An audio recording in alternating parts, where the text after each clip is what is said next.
Hindi ko nagustuhan yun. Kailangan may stop. Ha? Dito nagugustuhan ni Eds yun. Kasi alam yun eh. Ha? Wala na pala.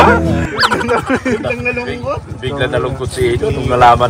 Hello mga kalingap!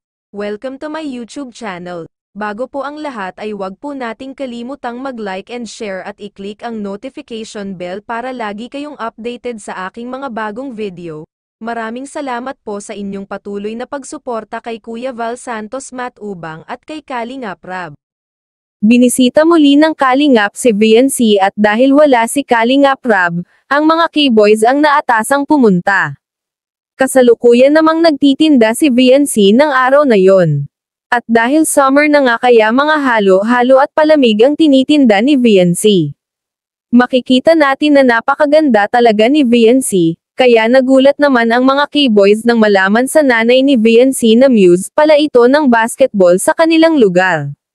Medyo nagtampo naman si Kalingap Edo sa narinig sa nanay ni VNC, dahil wala namang nababangit si VNC sa kanya na magmamyos pala ito sa kanilang lugar. Sabi naman ni VNC na sasabihin din naman niya ang tungkol doon na unahan lang siya ng mama niya.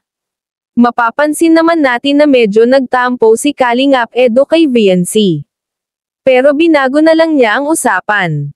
Nasaan na ba ang lupang yan ani Kalingap Edo?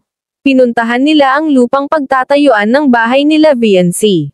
Hindi naman ito nagustuhan ni VNC dahil sa kakaunti lang ang mga bahayan o nakatira doon. Aniya, hindi sila makakapag-business doon dahil kakaunti ang tao. Mas gusto niya na tumira doon sa mga mataong lugar, para kahit papaano ay makapagnegosyo sila. Biniro nga ni Kalingap Edo si VNC na doon na lang siya tumira sa kanila. Aniya, mahihirapan siya pumunta kila VNC kapag malayo ang bahay nila. Dapat doon lang sa malapit para madali kita puntahan kapag mamamasyal tayo, ani Kalingap Edo.